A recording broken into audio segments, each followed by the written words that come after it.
Hello, today I will talk about something which is very important in OCD problems, is that tying or connecting or coupling.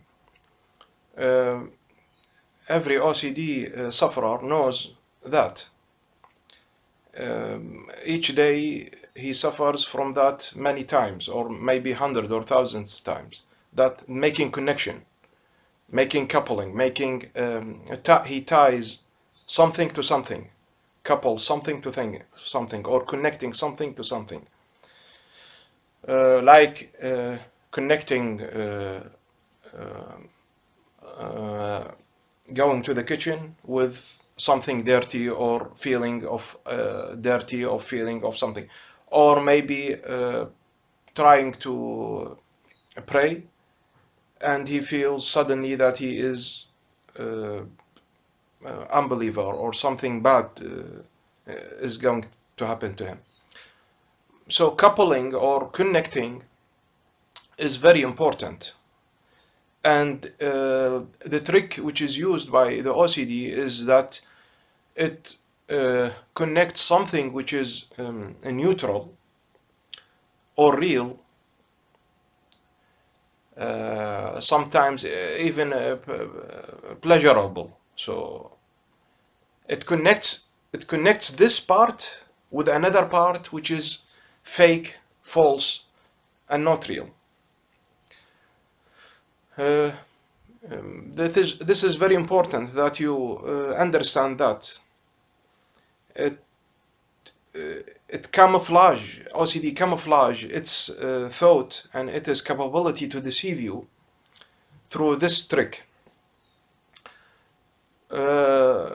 So a healthy thought or a healthy emotion can be connected very quickly to an unhealthy thought, or false emotion, or even false sensation. Okay, and by this you think that it is one thing. So first you accept, you get the healthy thought, you feel normal, or you accept that, and suddenly direct it will be connected with a unhealthy or false thought. The same with emotion. Okay, I'm still talking about separating your real self from the OCD self. So drawing the boundaries, not mixing the boundaries between your real self and the bad thoughts. Your real self is where your higher values and higher goals lie. This is your real self. The bad thoughts and the obsessions are the OCD selves. It is very important to feel the separation, to know the separation, to recognize that this is me and this is not me. This is me and this is the OCD.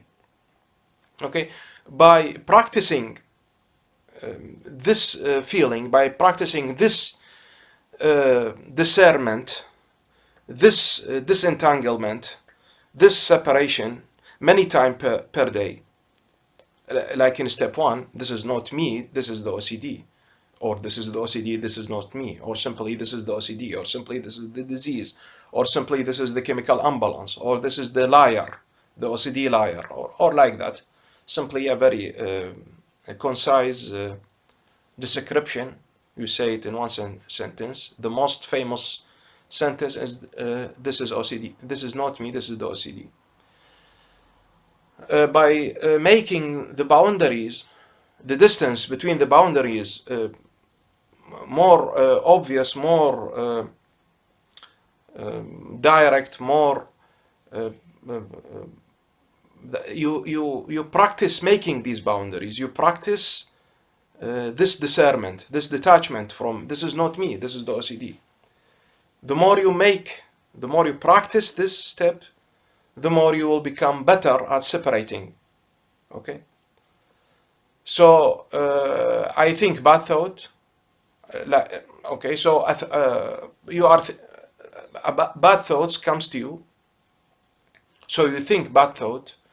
If your boundary or if your sense of identity is merged or is fused with the OCD self, with the OCD obsessions, if you have no boundary, if you have no discernment, okay, no distance between my real me and the OCD, then a thought like you think bad thoughts, or a bad thoughts comes, enters your head, okay, enters the box. You think bad thoughts, or bad thoughts enters the box, enter your head. Then because of fusion, because of there is no distance between you and the OCD, then these bad thoughts become I am bad. It becomes I am bad. I am a criminal. So if a bad thought comes to you, then it becomes I am bad. If criminal thoughts, something has to do with harming other people, you don't think them. You don't voluntarily you want to think them. No, it comes to you. It enters you. Or even if you think about that, you have seen film or read a story, or you think about some situation, then a murderer thought comes to you. Then if you have not a big distance between you, the real you, so you and the OCD obsession, there is no distance, then thinking bad thoughts becomes I am bad. Thinking sexual thought become homosexual thought become I am homo. Thinking harming children thoughts becomes I am bad guy to the children, uh, or pedophile, or like that. Okay, so if there is no distance, if there is no discernment, this is me, this is the OCD. If this distance is very small, then a bad thoughts become me. So you're taking everything personally. Taking things personally, this has it has many components, but one of them is biologic. Some biological or bad connection in the brain can cause that you feel that. Okay, so taking things personally, that means you enter the I-ness, the I, the me in the content. Okay, this will decrease the separation between your identity and the OCD identity, and the OCD obsession, and the OCD. So the more you mix your identity with the OCD obsession, that means every thought that comes to you, every bad thought or bad feeling that comes to you, means me, means I am that thought. If some any thoughts, any bad thoughts, or any thoughts about harming someone or murdering or against religion or any against any other, it becomes me. I am against. So instead of thinking or feeling, experiencing, I am thinking these bad thoughts. No, you feel I am these bad thoughts. I am me. These bad thoughts are me. The fact is that I am thinking bad thoughts. Bad thoughts is coming to me, is entering my brain, entering my box, my head. Okay, so this is the reality. But so identity and separation is very important. So as an example to let you think about this identity and the importance of making the connection with your real self, is I want to ask you a question. How is it possible that a father or a mother uh, who cares about his child and doing his duty towards his child, caring really about him, uh, he is the best father. In reality, everybody says that about him or about her. But because he is getting OCD, the father or the mother, they have OCD, then they feel that they are bad to their children, that they are doing harm to their children, that they, maybe if they see a knife, then they want to stab, they get the feeling, the urge that they want to stab their children. So I'm asking you, how is this possible? Okay? There is a sort of two personalities. The OCD personality, the OCD self, or the real self, your real self, the father personality, and the OCD personality, or the mother personality and the OCD personality. Now, this mother personality is the mother personality. She cares about her children, she loves them, she do everything for them. Okay. But at the same time, if she got this problem, this medical disorder, the OCD, she feels precisely 180 degree. She get these urges about harming them or stabbing them or like that and like that. This is me. That means that there is a disconnection from the self in the now, okay, and the real self, and the real self, the caring mother. She is some way, somehow disconnected from that. She cannot make contact with this real self, the self of the mother. Okay, so this is why I cannot over talking about uh, setting the boundaries. You should recognize yourself. You should uh, know, make contact with your real self. You should strengthen this contact with your real self. Okay, of course, this is by doing the steps, the therapeutic steps that I am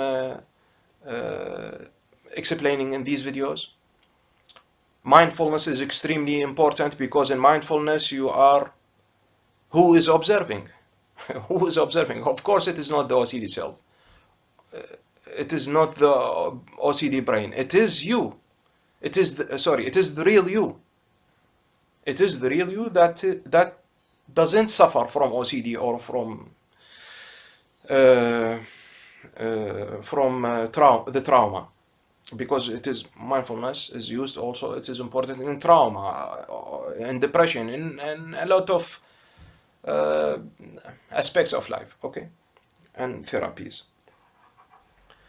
So making a real contact, strong contact with your real self is crucial to know your real self. If I am sure that I am a very good mother, okay, I will not suspect that these thoughts, these harmful thoughts about harms or stabbing the children are mine.